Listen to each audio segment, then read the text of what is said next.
All right, obviously we still have some things to button up, like that hole.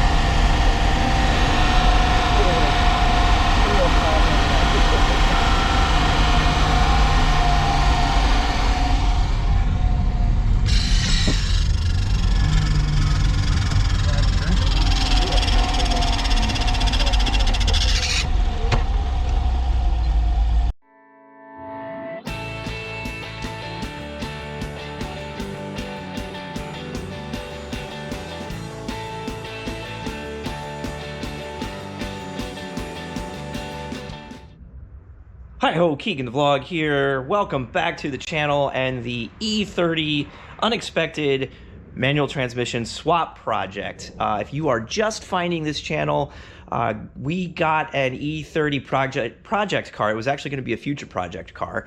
And it was an automatic transmission, working fine. Tried to fix a leak in the transmission, which involved dropping the pan, which involved removing the fluid. I put new fluid back in it, and after that, transmission was slipping very, very badly.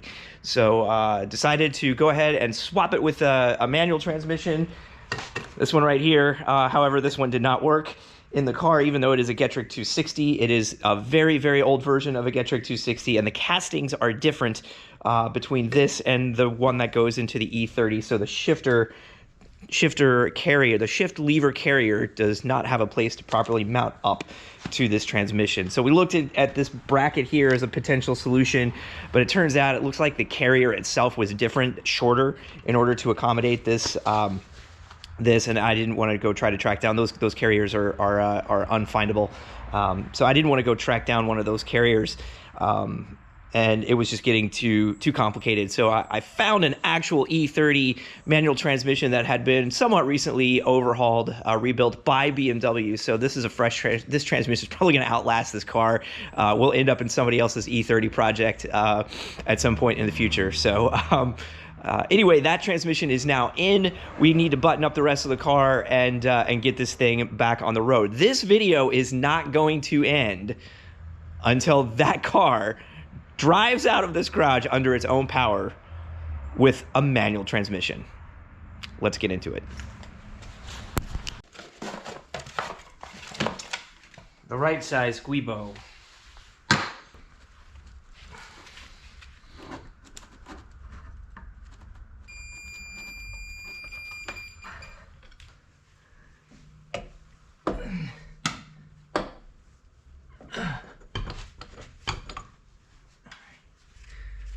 There we go. There we go. Yeah. On the rear here. See? We got that in there. We got the center support just hanging. Let's see if I can show you. Yeah, you can get, and I can line up the Guibo to the flange.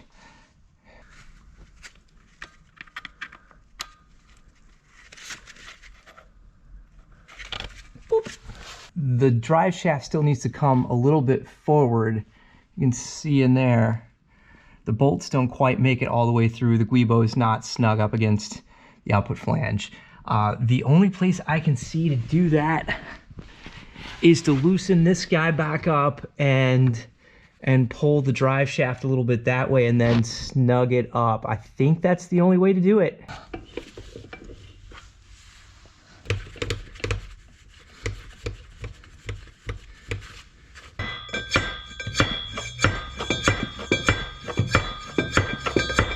I'm seeing now the Guibo is now flush on, it's flush on the output flange, and it's flush against the drive shaft. So the Guibo is there. 68. There we go. One ringy dingy.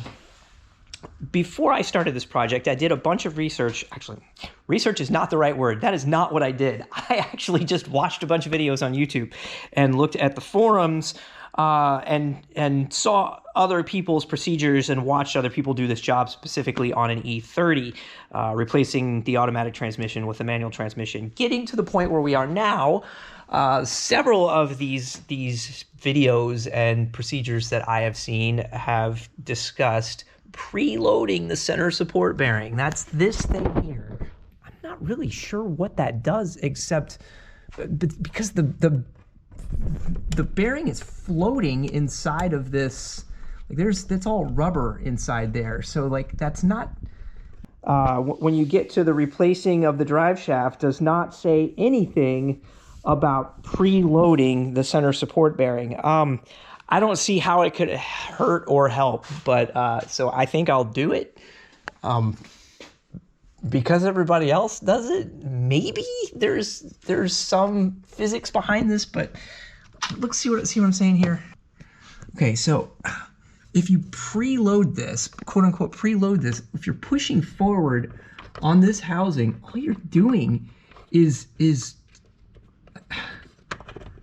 see how it's rubberized. There's like a shock mount all around there. All you're doing is kind of torquing that shock mount when it goes up. I don't know. Anyway, it doesn't say it in the shop manual. But again, I don't see how it can hurt, and it's 5 millimeters. It's pushing that little thing forward. So I guess I'll do it because everybody. I'm going to be that guy that does it because everybody else does it. So I'm going to do it because everybody else does it. So if anybody has any idea the real reason that is a thing, please put it in the comments because I'm not seeing what that does. So.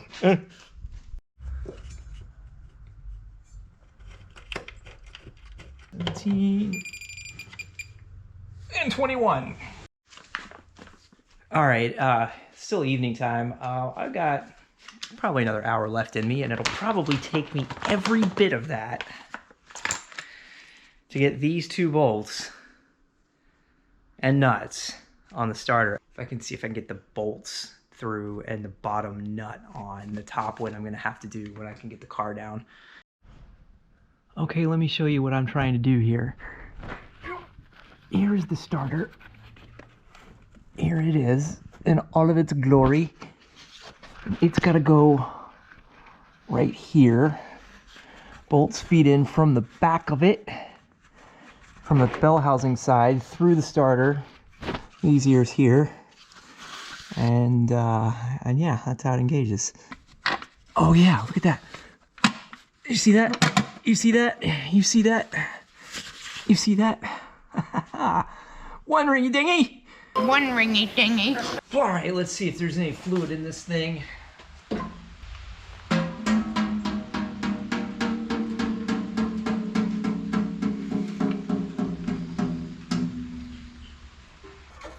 Keep going up in the back if you can. That's it. In the bracket, are you in? Not yet.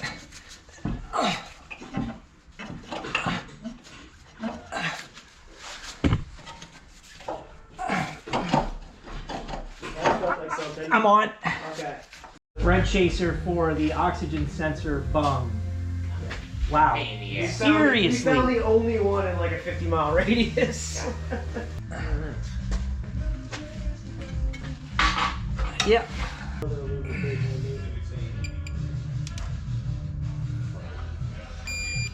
There we go. After consulting the internet and the shop manual, we have decided to fill this transmission with automatic transmission fluid, Dexron 3 compatible fluid. We've got a bunch of it here, and it seems like this transmission can eat just about anything except multi-weight engine oil. Oh, here we go. Not gonna do that. Manual transmission oil capacity. 1.32 US quarts. There it is. There it is. Can you grab the plug is on the toolbox?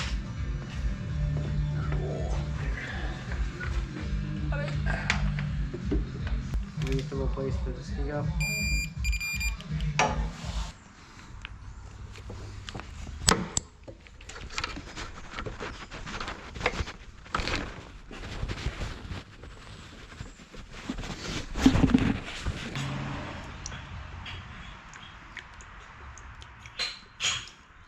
Actually, before I'm going to just show the viewers how close we were running through the gear shift up top, and that snap ring let go.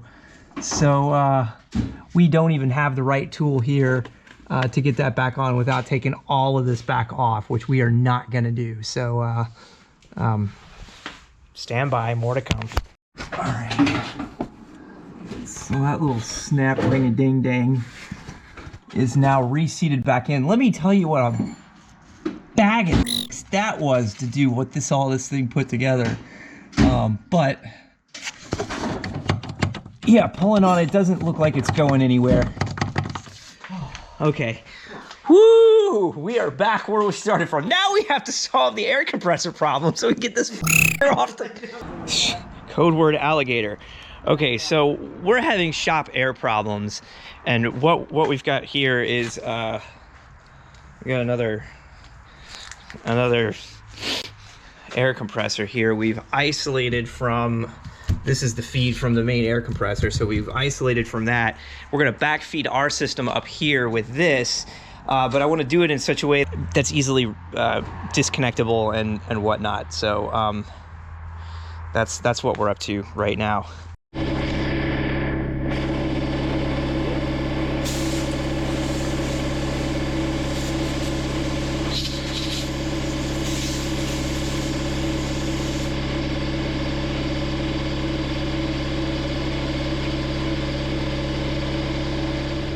Okay, so lots of people on the interwebs are splicing into this wiring harness to solve the conversion from an automatic to a manual. We have discovered that all of that is completely unnecessary. So first off, the reverse light harness switch is right there.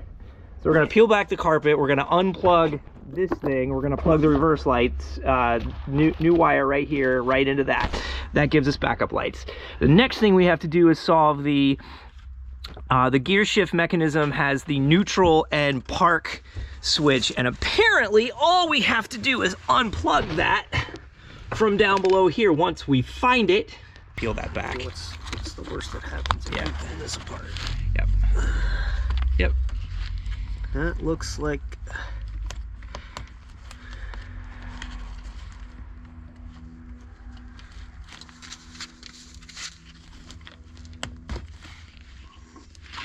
Boom. Got that. I gotta believe that's right. Socket. So Yeah. this comes out. Yep. You can see that this goes into. If you follow this out, there's a loom that it goes into with the rest of the transmission wires. Yeah. This is the black and red wire From the automatic. This is Right. This side goes to the automatic. This side goes to in. the car. So I Right. think this needs to come out of here Yeah.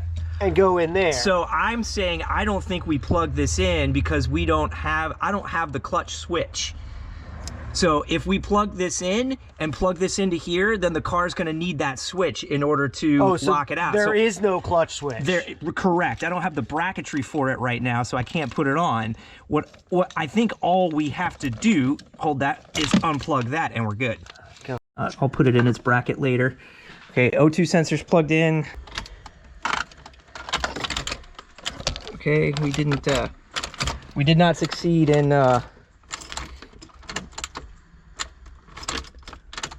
oh, we have to plug the starter in. Now that we have the actual starter connected electrically. Oh, yeah, you put the Batteries back on. Okay. Nothing.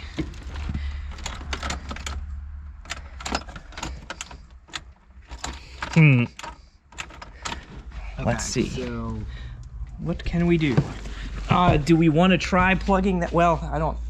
Do we want to try plugging that this wire that ostensibly goes here into here and see what happens?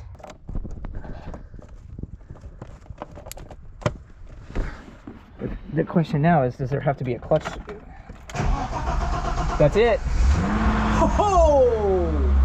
Booyah! All right, put it in reverse. See if the reverse light come on. First. Oh. That was reverse, and you got reverse lights. Woo! First. First. Second.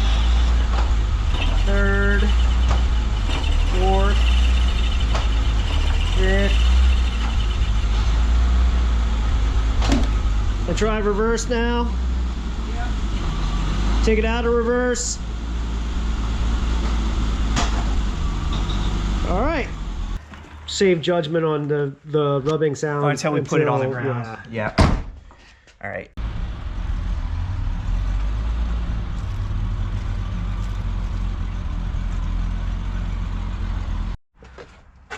Okay, clutch is working fine. We identified one source of rubbing sounds and fixed it. However, I think what we have done here is a rookie mistake. I believe the shift rod mechanism here, what happens is in certain gears, it's low enough that it's touching the top of this little counterweight thing on the drive shaft.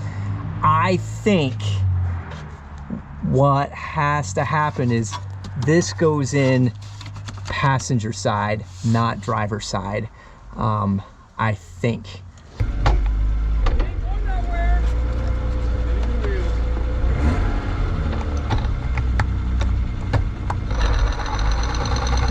That's not great. Now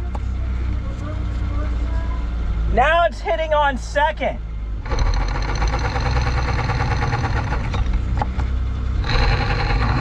Now it's hitting on all of them.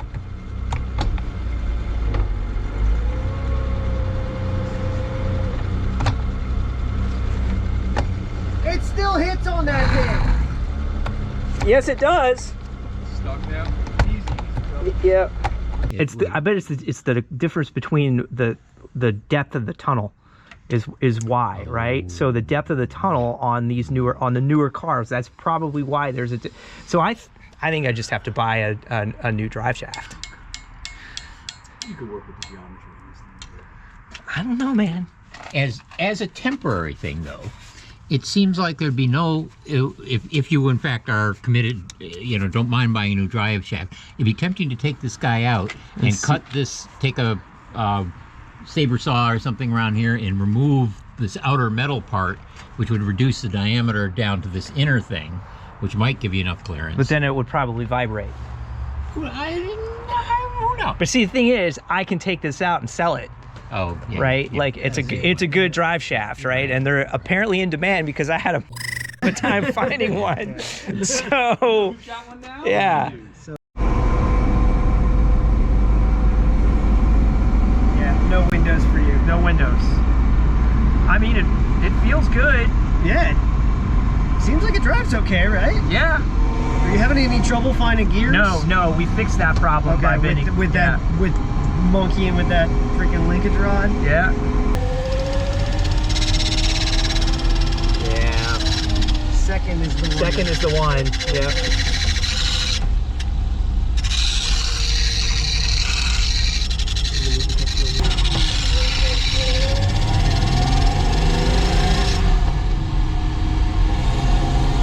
Yeah.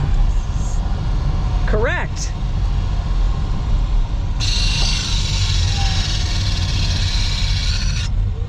We're making plenty of witness marks, so we'll know where to bend that thing. Something needs to be checked. Right, obviously we still have some things to button up, like that hole.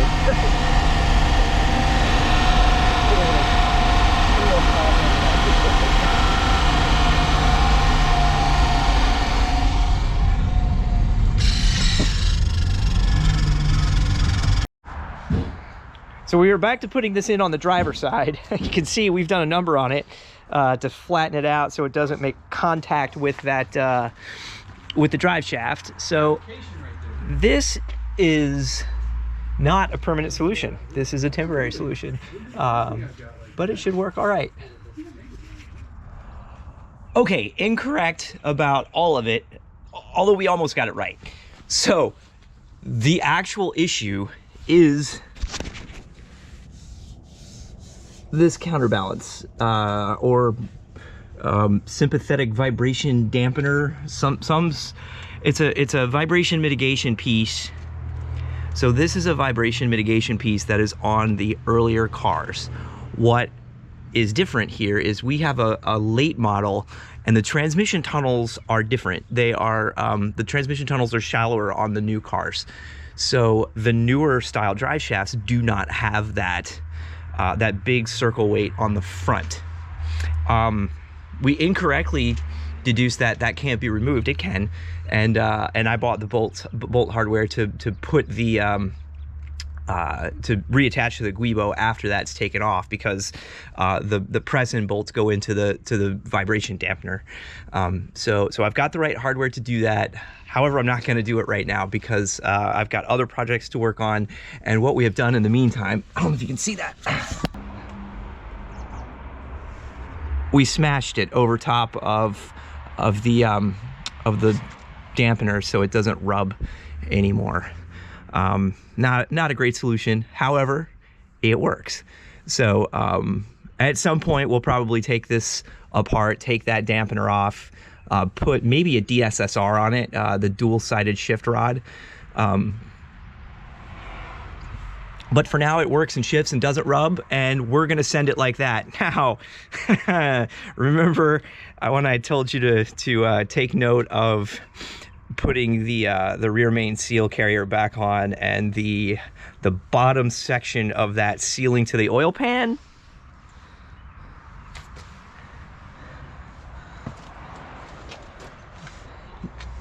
Yeah, that didn't work. We'll seal that. We'll put a new oil pan gasket on, and hopefully that fixes it. And I didn't mess up the installation of the actual rear main seal, because that would be tragic.